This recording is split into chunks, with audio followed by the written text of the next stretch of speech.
치료 원리는 사실 간단합니다. 성대로 가는 혈류를 최대한 끌어주어 회복시켜주는 것이 치료의 핵심입니다. 소모량이 많더라도 내구도가 낮더라도 최대한 회복력을 높게 해주는 것이죠. 혈류량이 원래대로 늘어나게 되면 건조해진 성대는 다시 원래 상태를 회복하게 되고 쉰 목소리나 목구멍의 통증 등이 해소되면 물론이고 건조해진 성대가 다시 촉촉해지고 기능을 회복하게 되면서 결절이나 폴립도 좋아지게 됩니다.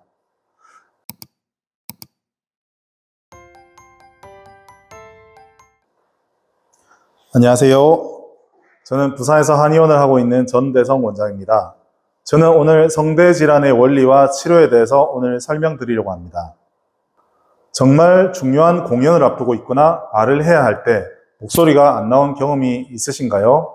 아니면 노래를 부르고 나서 다음날 목이 쉬어서 목소리가 전혀 나오지 않았던 적이 있으신가요?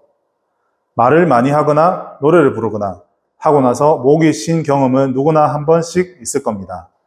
말을 해야 하는데 소리가 안 나와서 무척이나 곤란해 본 적도 있으실 겁니다. 무엇 때문일까요? 바로 성대의 염증 때문입니다. 성대 염증은 단순 후두염이라고 이야기합니다. 그런데 보통 목이 쉬어도 다음 날만 되면 금방 회복하곤 하죠. 왜 그럴까요? 그 이유를 알기 위해서는 성대가 어떤 조직인지 정확히 알아야 합니다. 성대는 입술과도 같은 조직입니다. 입술은 도톰하게 부풀어 있는 듯 하지만 손가락으로 눌려보면 쏙 하고 움푹 들어가며 안에는 물만 가득 차 있는 물풍선 같은 형태를 띠고 있습니다. 한 대 툭 치면 바로 찢어져서 피가 날 정도로 연약하지만 하룻밤 자고 일어나면 다 나아 있을 정도로 회복력이 좋습니다. 성대도 마찬가지로 혈액만 가득 차 있는 물풍선 같은 느낌의 형태를 띠고 있습니다. 소리를 미세하게 컨트롤해야 하는 만큼 매우 약한 내구성을 가진과 동시에 혈액순환 능력이 매우 뛰어나 이로 인해 회복력이 매우 높은 까닭에 쉽게 상처받지만 또 매우 빨리 회복되어 평균적인 상태를 유지할 수 있는 구조를 가지고 있습니다. 성대는 실제로 크기도 매우 작습니다. 여자의 경우 1cm, 남자의 경우 1.5cm 정도에 불과하죠. 성대로 가는 혈류가 충분하게 공급되지 못하거나 또는 공급은 비슷하더라도 다른 데서 극도로 소모되고 나서 내구도가 확 손상되기도 합니다. 예를 들어 엄청나게 스트레스를 받거나 피로하거나 잠을 못 잔 후에 목소리가 가는 것이죠. 스트레스를 받게 되면 성대로 가야 될 혈류가 머리로 가게 되고 피곤하고 잠을 못 자면 성대로 가야 될 혈류가 간으로 가게 되고 소화가 안 되면 성대로 가야 될 혈류가 위장으로 가게 됩니다. 결국 다른 곳으로 혈류를 다 뺏겨버리고 나면 성대로 갈 혈류량이 얼마 안 남게 됩니다. 우리 몸에서 성대는 상대적으로 덜 중요한 장기에 해당됩니다. 만약 심장이나 뇌에 혈류가 가지 않는다면 그 즉시 사망에 이르겠죠. 그러나 성대는 목소리를 못 낸다고 죽는 것은 아닙니다.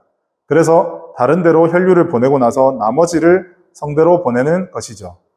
그래서 성대 질환으로 오시는 분들은 대부분 성대만 문제가 있다기보다 이런 원인들을 끼고 있는 경우가 많습니다. 그래서 이런 원인들이 해소된다면 목소리가 확 회복되기도 합니다. 이러한 만성 후두염이 있을 때는 말하고 노래하는 것은 당연하고 숨만 쉬는 것만으로도 성대가 건조해집니다. 수분을 뺏겨서 성대가 얇아지고 건조해지는 형태로 계속해서 데미지를 받게 되는 것이죠. 이러한 만성 후두염이 계속되면 성대 결절, 성대 폴립, 성대 낭종 등으로 이어지게 됩니다. 성대 결절은 말 그대로 성대에 굳은 살이 배기는 것이고 성대 폴립은 성대에 혹이 생기는 것이고 성대 낭종은 물 저머니가 차게 되는 것입니다. 우리가 손바닥에 굳은 살이 배긴 사람들을 생각해 봅시다. 웨이트 트레이닝을 하는 사람, 테니스를 치는 사람, 기타나 바이올린을 매일 켜는 사람 등은 손바닥에 굳은 살이 생기는 주된 원인은 반복적인 마찰과 압력입니다. 성대도 마찬가지입니다. 잘못된 발성이나 성대 사용으로 인해서 성대가 손상되고 이로 인한 보호 기전으로 성대에 굳은 살이 배기게 되는 것이죠. 쉽게 말해서 이제 좀 아껴 써달라, 그만 써달라 하고 성대가 보내는 신호입니다. 병원에서는 성대 결절이나 폴립 진단을 받았을 때 처음에 진통소염제나 근이완제, 진해거담제, 항생제 등의 약을 처방합니다. 그런데 이는 염증을 일시적으로 낮춰주는 효과가 있지만 장기적으로는 성대를 더 건조하게 만듭니다. 제가 보여드리는 논문에서는 진통소염제는 성대 질환의 진행 과정을 바꾸지 않으며 결절의 크기를 줄이거나 결절로 인한 음성 문제를 해결하지 못한다고 나와 있습니다. 단지 염증과 통증 정도를 일시적으로 개선해주는 용도로 사용될 뿐이죠. 성대 결절이 심해지고 오래되는 경우에 병원에서 수술을 권하기도 하는데요. 수술을 하려는 분들이 수술을 꺼리거나 포기하는 이유 중 가장 큰 부분이 수술 전 3주간 일체 말을 못하게 하고 수술 후에도 또 몇 개월 동안 말을 하지 않아야 한다는 제약이 붙는 것이 있기 때문입니다. 수술이란 신체의 일부를 잘라내는 방법인 까닭에 수술로 큰 상처를 입은 성대가 더 크게 데미지를 입을 수 있지 않으려면 이런 케어는 수술에 반드시 필요합니다. 사실상 현실적으로는 극히 일부를 제외하고서는 받아들이기 힘든 조건이지요. 그럼에도 불구하고 만약에 그렇게 해서라도 모든 성대의 문제가 다 해결될 수 있다면 반드시 그렇게 해야 되겠죠. 그런데 수술은 한계가 명확합니다. 수술로 가시적으로 드러난 결절이나 폴립 등을 제거한다고 해도 목소리는 휴식 후에도 100% 돌아오지 않습니다. 가장 크게 드러났던 부분이 결절, 폴립 등으로 나타난 것일 뿐 다른 현상들은 여전히 그대로 존재하고 결절이나 폴립 등으로 진행되고 있는 크고 작은 염증들은 전혀 해결된 것이 아니기에 결국 이로 인한 문제는 계속적으로 남아있게 됩니다. 그나마 이 정도라도 목소리가 나와서 다행이네, 이 표현이 수술 후 경과에 대한 상당히 객관적인 표현입니다. 수술 후에도 또 다른 문제가 있습니다. 수술로 제거하는 부분은 내 신체와 무관한 별개의 조직이 아니라 내 살이 자란 부분이었던 까닭에 그 부분의 절제가 이루어지고 나면 당연히 그 주변 조직은 상대적으로 많이 약화될 수밖에 없습니다.